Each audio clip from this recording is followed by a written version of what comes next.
Hello students, welcome back to my YouTube channel only political science. आज के इस video में हम लोकसभा की संरचना, गठन और कार्य से संबंधित क्वेश्चंस को देखेंगे। तो सबसे पहले हम लोकसभा के बारे में जान लेते हैं कि भारतीय संसद में लोकसभा, राज्यसभा और भारत के राष्ट्रपति शामिल हैं। ठीक है, पार्लियामेंट जो उसमें उसके तीन अंग हैं: लोकसभा, राज्यसभा और भारत के राष्ट्रपति। लोकसभा संसद का निचला सदन है और इसे भारतीय संसद का लोकप्रिय सदन कहा जाता है। लोकसभा, जिसे हम निम्न सदन भी कहते हैं। पहली लोकसभा का गठन कब हुआ था? 17 अप्रैल, इसको आप नोट कर लीजिए, 17 अप्रैल 1952 को। कब हुआ था? 17 अप्रैल 1952 को पहली लोकसभा का गठन हुआ था। और पहली लोकसभा की बैठक कब हुई थी? वो 13 मई को हुई थी 1952 को। तो 13 मई 1952 को लोकसभा की पहली बैठक हुई थी। भारतीय मूल संविधान में लोकसभा की सीट 500 थी, मतलब सदस्यों की संख्या 500 थी। 31वें संविधान संशोधन 1974 के द्वारा 547 हो गई। 31वें संविधान संशोधन द्वारा कितनी हो गई? 547 हो गई। लेकिन गोवा दमन व दीव पुनर्गठन अधिनियम 1987 के द्वारा फिर से 552 अधिकतम संख्या हो गई है। तो 552 हो गई है। और फिर वर्तमान समय में लोकसभा सदस्यों की संख्या 545 थी, जिसमें से 2 एंग्लो इंडियन जो होते थे उनको वो प्रावधान अब हटा दिया गया है। तो अब चेंजेस हो गए हैं। लोकसभा की संरचना की बात करें तो यहाँ पर मैंने ये लिखा हुआ है, देख लीजिए आप लोग। अनुरोध किए जाते थे और अब क्या है? संविधान 104 संशोधन अधिनियम 2019 के प्रभावी होने के बाद लोकसभा में एंग्लो इंडियन समुदाय को नामांकन द्वारा विशेष प्रतिनिधित्व देने के प्रावधान को आगे नहीं बढ़ाया गया है। अब हम बात करते हैं लोकसभा चुनाव की। संसद के सदस्य एमपी राज्यों, केंद्र शासित प्रदेशों से नियुक्त किए जाते हैं या किसी विशेषज्ञता वाले क्षेत्र से नियुक्त किए जाते हैं। लोकसभा के चुनाव हर 5 साल में आम चुनाव के नाम पर होते हैं। भारत के संविधान ने लोकसभा और राज्य विधानसभाओं के चुनावों के आधार पर सार्वभौमिक वयस्क मताधिकार को अपनाया है। लोकसभा में राज्यों का प्रतिनिधित्व सदस्यों को राज्यों के प्रादेशिक निर्वाचन क्षेत्रों से लोगों द्वारा सीधे चुना जाता है। चुनाव संविधान का उपयोग किया जाता है, वो कौन सा है? सार्वभौमिक वयस्क मताधिकार। मतदान के लिए पात्रता 18 वर्ष या उससे अधिक आयु का कोई भी भारतीय नागरिक मतदान कर सकता है। यहाँ पर हम एक बात आप लोग नोट कर लीजिए कि 61वें संविधान संशोधन अधिनियम 1988 द्वारा मतदान की आयु, जो वोटिंग करने की जो एज है, वो 21 से हटाकर 18 कर दी गई थी। यानी कि पहले 21 था, उसको अब हटाकर कितनी कर दी थी? 18 वर्ष कर दी गई थी। लोकसभा में केंद्र शासित प्रदेशों का प्रतिनिधित्व। तो अगर बात करते हैं कि लोकसभा में केंद्र शासित प्रदेशों का क्या प्रतिनिधित्व है, तो संसद को संघ शासित प्रदेशों से अपनी इच्छा अनुसार किसी भी तरीके से सदस्यों को चुनने का अधिकार है। चुनाव सिद्धांत का उपयोग प्रत्यक्ष चुनाव।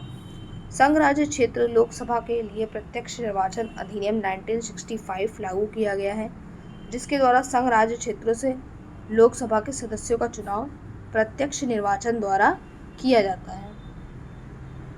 तो यहाँ पर आप लोग एक आर्टिकल नंबर नोट कर लीजिए।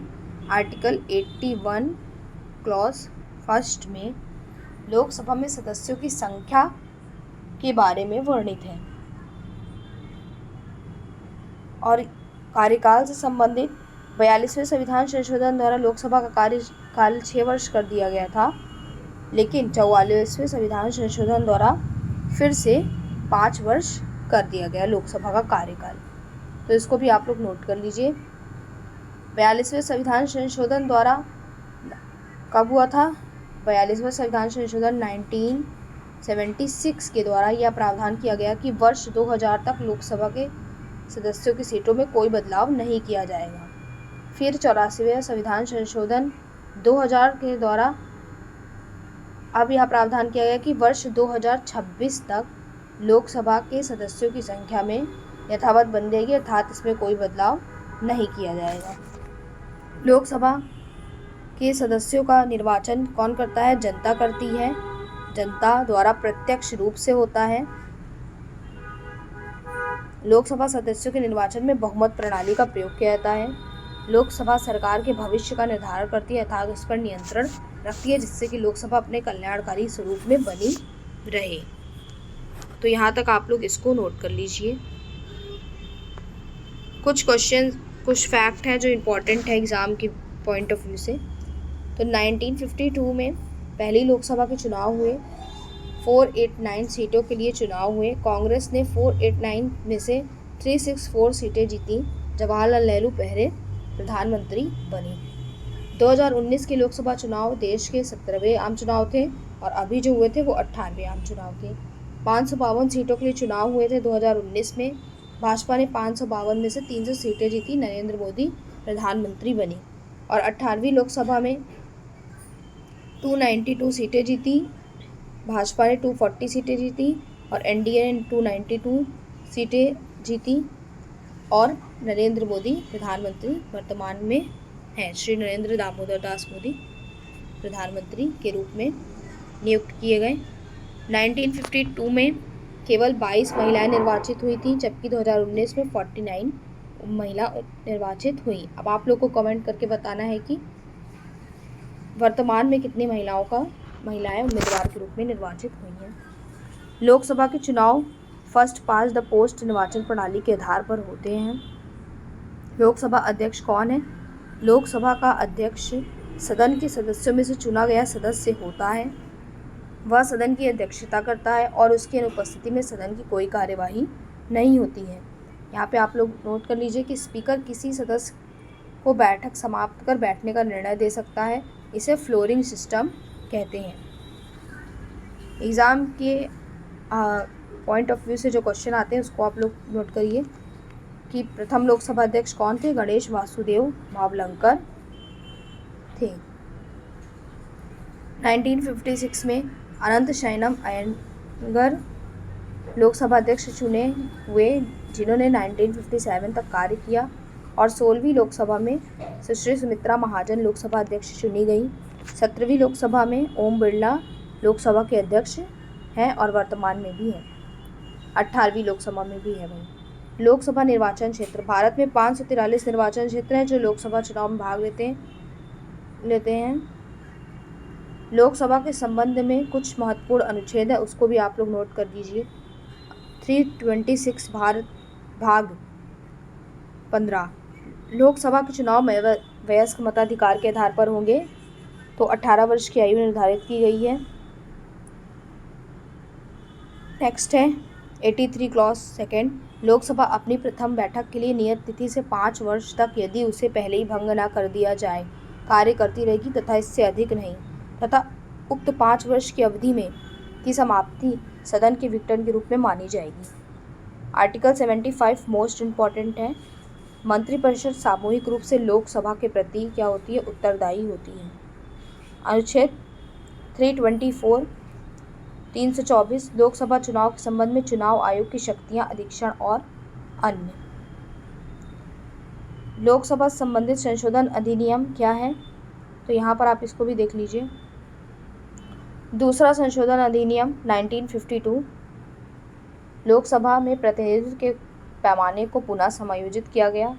23वां संविधान संशोधन अधिनियम अनुसूचित जातियों और जनजातियों के लिए सीटों का आरक्षण तथा लोकसभा में एंग्लो इंडियन के लिए विशेष प्रतिनिधित्व को 10 वर्ष की अवधि के लिए बढ़ा दिया गया। फिर 31वां संविधान संशोधन अधिनियम, 41वां संविधान संशोधन अधिनियम, आप लोग इसको सारे पॉइंट्स नोट कर लीजिए। 44वां संविधान संशोधन इम्पॉर्टेंट है। लोकसभा और राज्य जो पहले 6 वर्ष कर दिया गया था, अभी भी मैंने आपको बताया। 42वें संविधान संशोधन 1956 के द्वारा वो अब फिर से 5 वर्ष कर दिया गया था। और उन प्रावधानों को हटा दिया गया जो लोकसभा अध्यक्ष के चुनाव संबंधी विवादों पर निर्णय लेने के लिए न्यायालय की शक्ति को छीन लेते थे। 45वां संविधान संशोधन अधिनियम 1980 लोकसभा में अनुसूचित जनजातियों के लिए सीटों का आरक्षण बढ़ाया गया तथा एंग्लो इंडियन के लिए विशेष प्रतिनिधित्व दिया गया।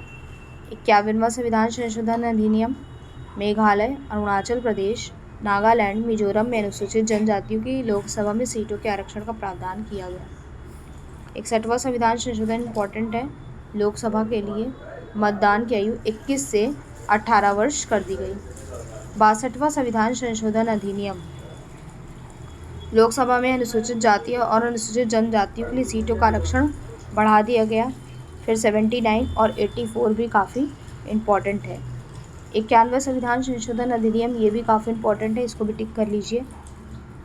75 1A केंद्रीय मंत्रिपरिषद में प्रधानमंत्री सहित मंत्रियों की कुल संख्या लोकसभा की कुल सदस्य संख्या के 15% से अधिक नहीं होगी। ठीक है। नेक्स्ट आप लोग देखिए कि लोकसभा में नोटा कब पेश किया गया था। तो नोटा की शुरुआत 2014 के 16वें लोकसभा चुनाव में हुई थी। VVPAT भारत में मतदाता सत्यापनी पेपर ऑडिट ट्रेल का पहली बार इस्तेमाल सितंबर 2013 में नागालैंड के नोकसेन में एक चुनाव में किया गया था। बाद में 2014 में 543 संसदीय निर्वाचन क्षेत्रों में से 8 में इसे लागू किया गया। लोकसभा में कितनी विभाग संबंधित स्थायी समितियां हैं? तो 16 समितियां हैं। धन विधेयक प्रस्तुत करने में लोकसभा की क्या भूमिका है? धन विधेयक केवल लोकसभा में ही पेश किया जाता है, प्रस्तुत किया जाता है। धन विधेयक की विश्वसनीयता का निर्णय लोकसभा अध्यक्ष करता है। लोकसभा का नेता कौन है? प्रधानमंत्री सदन का नेता होता है। लोकसभा के सदस्यों की योग्यता है कि वह भारत का नागरिक होना चाहिए और 25 वर्ष की आयु से कम नहीं होनी चाहिए। संसदीय निर्वाचन क्षेत्र के लिए मतदाता के रूप में पंजीकृत होना चाहिए। जो लोग अनुसूचित जनजाति के लिए आरक्षित सीट से चुनाव लड़ना चाहते हैं उन्हें किसी भी राज्य या केंद्र शासित प्रदेशों में अनुसूचित जाति या अनुसूचित जनजाति का सदस्य होना चाहिए। तो अभी तक हम लोगों ने लोकसभा सदस्यों की योग्यता देखी और योग्यता के बाद हम लोगों ने संबंधित लोकसभा की संरचना, लोकसभा की सदस्य संख्या और पहली लोकसभा की बैठक कब हुई थी। तो वो 17 अप्रैल 1952 को हुई थी और लोकसभा की बैठक पहली 13 मई 1952 को हुई थी। ये भी दोनों इम्पॉर्टेंट है, फैक्ट नोट कर लीजिए। अब हम बात करेंगे कि लोकसभा की जो सदस्य योग्यता पढ़ लिए हैं, पदाधिकारी पढ़ लिए हैं, अधिवेशन। तो लोकसभा का अधिवेशन 6 माह के अंदर एक अधिवेशन होना चाहिए। सेशन एक अधिवेशन होना चाहिए। ठीक है, अर्थात एक वर्ष में लोकसभा में कम से कम 2 अधिवेशन होने चाहिए। दूसरे शब्दों में लोकसभा के प्रथम अधिवेशन के अंतिम दिन और दूसरे अधिवेशन के प्रथम दिन के 6 माह से अधिक समय नहीं होना चाहिए। साधारण रूप से प्रतिवर्ष 3 सत्र या 3 अधिवेशन आयोजित किए जाते हैं। पहला बजट सत्र, मानसून सत्र और शीतकालीन सत्र। बजट सत्र फरवरी से मई, मानसून सत्र जुलाई से अगस्त, शीतकालीन सत्र नवंबर से दिसंबर। तो यहाँ पे आप लोग समझ लीजिए कि लोकसभा में एक वर्ष में कम से कम कितने अधिवेशन होने चाहिए? 2 होने चाहिए।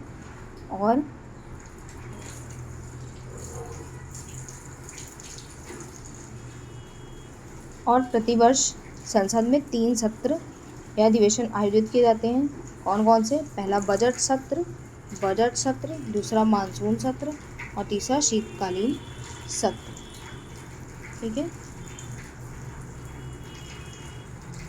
लोकसभा का विशेष अधिवेशन। तो लोकसभा का विशेष अधिवेशन काफ़ी इम्पोर्टेंट है। विशेष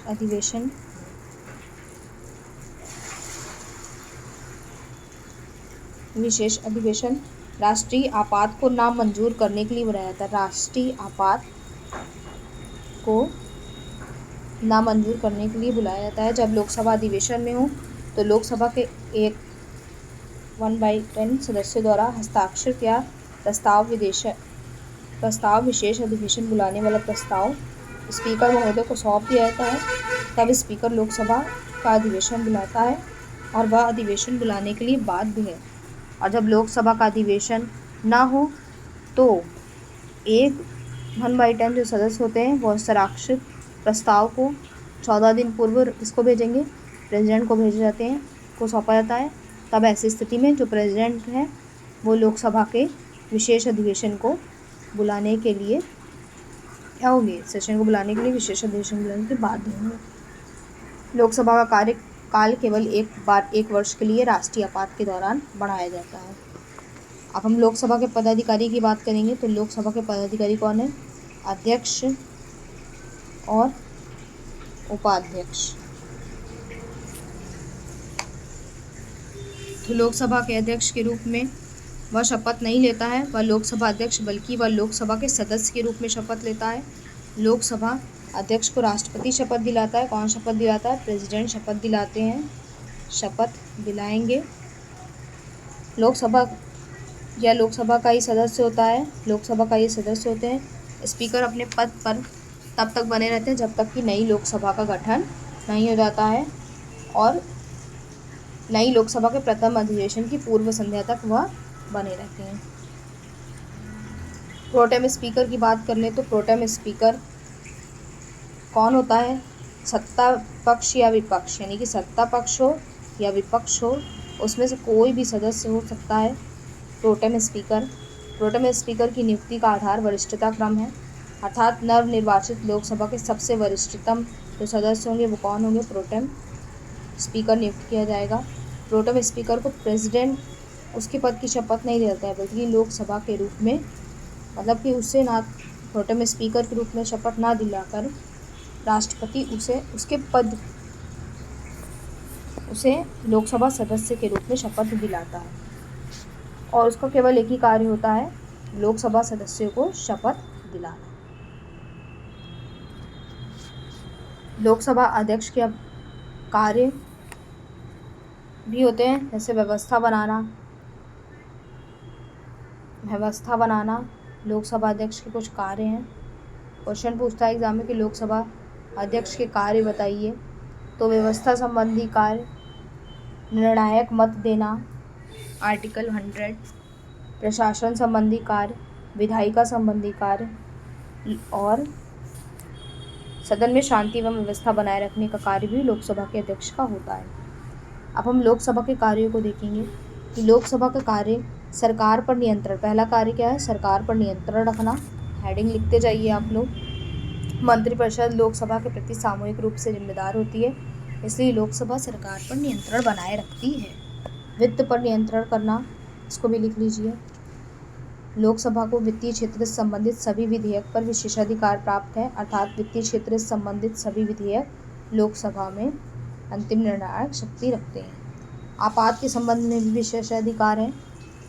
राष्ट्रपति द्वारा राष्ट्रीय आपात की गई घोषणा को लोकसभा का समर्थन सदस्यों द्वारा अति आवश्यक है। 1 माह के अंदर इसे राष्ट्रीय आपात की घोषणा का समर्थन नहीं करती है तो यह राष्ट्रीय आपात को नामंजूर कर लिया जाता है।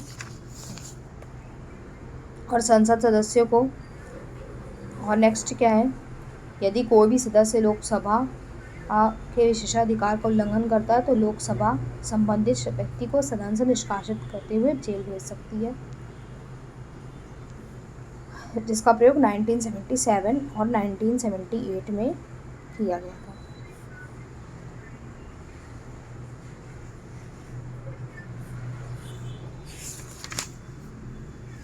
तो ये कुछ कार्य थे, लोकसभा के कार्य और शक्तियों से संबंधित कुछ